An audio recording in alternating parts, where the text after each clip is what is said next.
ദൈവ തിരുനാമത്തിന് മഹത്വമുണ്ടാവട്ടെ. Bible reading പ്രോഗ്രാമിൽ സംബന്ധിക്കുന്ന ഏവർക്കും കർത്തൃനാമത്തിൽ സ്നേഹവന്ദനം. പുറപ്പാട് പുസ്തകം 23 അധ്യായമാണ് നമ്മളിന്ന് വായിച്ച് ധ്യാനിക്കുന്നത്. 23 അധ്യായത്തിൻ്റെ 1-2 വാക്യങ്ങൾ നമ്മൾ വായിക്കുന്നു. വ്യാജവർത്തമാനം നടത്തരുത്, അഥവാ നുണപ്രചരണം നിങ്ങൾ നടത്തരുത്. അത് മുഖാന്തരം അനേകം ആളുകളുടെ ജീവിതം ദുഃഖപൂർണമായി മാറുമെന്ന് നമുക്കറിയാം.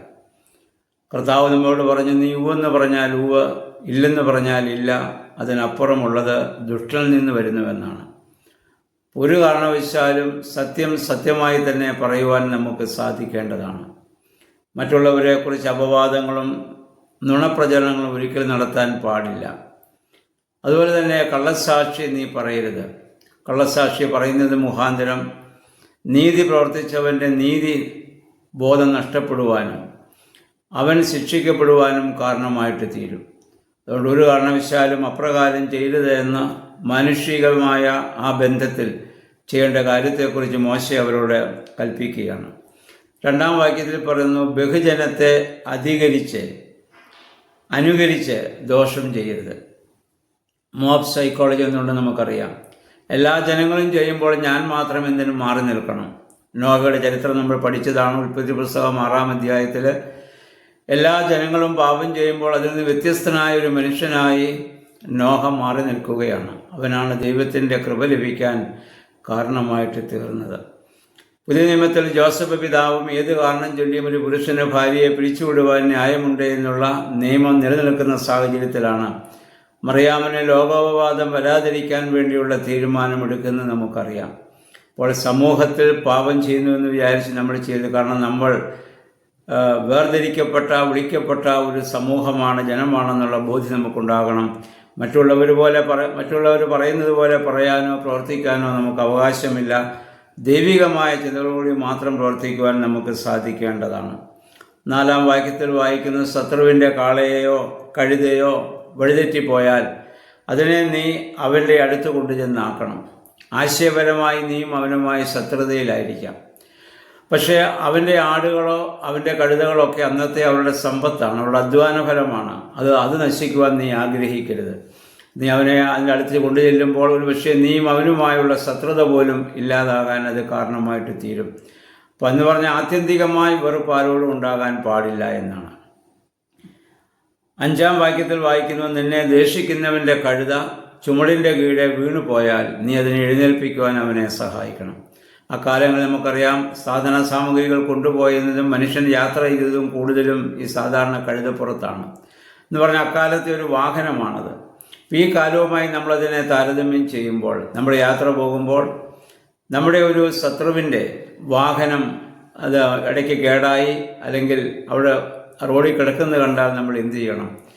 അവൻ അങ്ങനെ വരട്ടെ എന്ന് വിചാരിച്ച് പോകാനുള്ളവരല്ല നമ്മൾ അവിടെ ഇറങ്ങി ആ വാഹനത്തെ അവന് യാത്ര ചെയ്യുവാനുള്ള ക്രമീകരണം ചെയ്യുവാൻ അവനെ സഹായിക്കുവാനുള്ള ഉത്തരവാദിത്വം നമുക്കുണ്ട്. അപ്പോഴാണ് നമ്മൾ ശത്രുവിനെ നമ്മൾ നേടുന്നത്. കാരണം ആ മനുഷ്യനെ നമ്മൾ വെറുക്കുന്നതിൽ ആശയപരമായ വ്യത്യാസങ്ങളുണ്ടാവാം, പക്ഷെ അതൊരിക്കലും ആത്യന്തികമായ ഒരു വെറുപ്പിലേക്ക് പോകാൻ പാടില്ല എന്ന് മോശെ ഇവിടെ അവരോട് ആവശ്യപ്പെടുകയാണ്. 6 വാക്യത്തിൽ പറയുന്നു, ദരിദ്രൻ്റെ ന്യായം ഇത് മറിച്ച് കളയരുത്. സ്വാധീനമുള്ളവൻ്റെ വാക്ക് കേട്ട്, സമ്പത്തുള്ളവൻ്റെ വാക്ക് കേട്ട് പാവപ്പെട്ടവൻ്റെ നീതി മറിച്ച് കളയാൻ പാടില്ല. കാരണം ദൈവം എപ്പോഴും ഈ സാധാരണക്കാരൻ്റെ കൂടെ, പാവപ്പെട്ടവൻ്റെ കൂടെയാണെന്നുള്ള ബോധ്യം നമുക്കുണ്ടാകണം. അവനോട് നമ്മൾ ചെയ്യുന്ന അനീതി ദൈവത്തോട് ചെയ്യുന്ന അനീതിയാണെന്നുള്ള ബോധ്യം നമുക്കുണ്ടാകണം. 8 വാക്യത്തിൽ പറഞ്ഞു, സമ്മാനം കാഴ്ചയുള്ളവനെ കുരുടനാക്കി നീതിമാന്മാരുടെ വാക്കുകളെ മറിച്ച് കളയും ചെയ്യും. നമുക്ക് ആരെങ്കിലും ഒരാൾ ഒരു ഗിഫ്റ്റ് തന്നാൽ അത് വാങ്ങാൻ പാടില്ല എന്നല്ല അർത്ഥം. എന്നാൽ അതിൻ്റെ പേരിൽ അവരോട് കൂടുതൽ പേഴ്സണൽ ഒബ്ലിഗേഷൻ ഉണ്ടായിട്ട് അവർ തെറ്റ് പറഞ്ഞാൽ അതിനെ നമ്മൾ ന്യായീകരിക്കുന്ന അവസ്ഥയിലേക്ക് പോകാൻ പാടില്ല. എപ്പോഴും നീതിബോധം നമ്മളെ വഴി നടത്തണം. കർത്താവ് പറഞ്ഞ് എപ്പോഴും ഓർക്കുക, സത്യം നിങ്ങളെ സ്വതന്ത്രരാക്കും. ആ കാര്യത്തിൽ പ്രത്യേകം നമ്മൾ ഓർക്കേണ്ടതാണ്. അതിനി നമ്മൾ വായിക്കുന്നത് അതിൻ്റെ 10-11 വാക്യങ്ങളിലേക്ക് വരുമ്പോൾ, 6 വർഷം നിനക്ക് കൃഷി ചെയ്യാം, 7-ാം വർഷം ഭൂമി വെറുതെ ഇടണം. ആ വർഷം ഭൂമിയിൽ നിന്ന് മുളച്ചു വരുന്ന സസ്യാദികളും ഫലങ്ങളൊക്കെ അന്യനും പരദേശിയും ദരിദ്രനും അല്ലെങ്കിൽ പക്ഷിമൃഗാദികളൊക്കെ ഭക്ഷിക്കണം. ലേവ്യ പുസ്തകത്തിലേക്ക് വരുമ്പോൾ നമ്മൾ വായിക്കും, നീ 6 വർഷം നീ കൃഷി ചെയ്യുമ്പോൾ 7-ാം വർഷം നീ ആ ഭൂമിയിൽ കൃഷി ചെയ്യാൻ പാടില്ല. ആ 6-ാം വർഷം 7-ാം വർഷത്തേക്കുള്ള ഭക്ഷിക്കുവാനുള്ള ഫലം കൂടി ഞാൻ നിനക്ക് നൽകുന്നതാണ്. കാരണം 7-ാം വർഷം സബത്താണെന്ന് നമുക്കറിയാം. 6 ദിവസം കഴിഞ്ഞ് 7-ാം ദിവസം, 6 വർഷം കഴിഞ്ഞ് 7-ാം വർഷം ഭൂമിക്ക് അത് ശബത്താണ്. ആ ശബത്തിലുണ്ടാകുന്ന ഫലങ്ങൾ അത് അന്യനും പരദേശിക്കുന്നവർ കൂടി ഭൂമിയിൽ ആരും പട്ടിണി കിടക്കാൻ പാടില്ല, എല്ലാവരും ഭക്ഷിച്ച് തൃപ്തരാകുവാനുള്ള ക്രമീകരണമാണ് യഹോവയായ ദൈവം മോശെ മുഖാന്തരം ഇവിടെ ചെയ്യുന്നത്. 7-ാം വാക്യത്തിൽ നമ്മൾ വായിക്കുന്നു, 7-ാം ദിവസം ശബത്തായി നിങ്ങൾ ആചരിക്കണം. 6 ദിവസം വേല ചെയ്യാം, 7-ാം ദിവസം നിങ്ങൾ അത് ഒരു ശബത്തായിട്ട് ദൈവത്തെ ആരാധിക്കുന്ന ദിവസങ്ങളായി ഇത് മാറ്റണം. 14-ാം വാക്യം നമ്മൾ വായിക്കുന്നു, സംവത്സരത്തിൽ 3 പ്രാവശ്യം ഉത്സവം ആചരിക്കണം. അതിൻ്റെ കാരണം പറയുന്നുണ്ട്, ദൈവത്തോടുള്ള സ്നേഹത്തെ പ്രതി, ദൈവത്തോടുള്ള വിശ്വാസത്തെ പ്രതി. ദൈവം നമ്മളെ വഴി നടത്തുന്ന ഈ പെരുന്നാളെന്ന് പറയുന്നത് നന്ദി പ്രകടനമാണ്. സമൂഹപരമായ വ്യക്തിപരമായ നന്ദി പ്രകടനങ്ങളുണ്ട്, അതാണ് യാഗങ്ങളും യാഗവസ്തുക്കളും ഒക്കെ. എന്നാൽ സമൂഹപരമായ നന്ദി പ്രകടനമാണ് പെരുന്നാളെന്ന് പറയുന്നത്. അത് നിങ്ങൾ ആചരിക്കണം എന്ന് യഹോവയായ ദൈവം ഇവിടെ ആവശ്യപ്പെടുകയാണ്. പിന്നെ 15-16 വാക്യങ്ങൾ വായിക്കുന്നു, വെറും കൈയോടെ യഹോവയുടെ സന്നിധിയിൽ വരാൻ പാടില്ല. നമ്മുടെ ദേവാലയത്തിലേക്ക് പ്രവേശിക്കുമ്പോൾ പ്രാർത്ഥിക്കുന്നത്, ബഹുമതിപൂർവ്വം ഞാൻ നിൻ്റെ ഭവനത്തിലേക്ക് പ്രവേശിച്ച നേർച്ചകളെ നാൾ തോറും ഞാൻ കഴിക്കുമെന്ന പ്രാർത്ഥനയോടുകൂടിയാണല്ലോ നമ്മൾ ദേവാലയത്തിലേക്ക് പ്രവേശിച്ച് ദൈവം തരുന്ന എല്ലാ ഫലങ്ങളിൽ നിന്നും ദൈവത്തിന് നമ്മൾ ദശാംശം അർപ്പിക്കുക. ആ ദശാംശം മുഖാന്തരം അതില്ലാത്തവൻ ജീവിക്കാൻ കാരണമായിട്ട് തീരണം എന്നുള്ളതാണ് ദൈവത്തിൻ്റെ ആ വലിയ ഉദ്ദേശം. അതാണ്.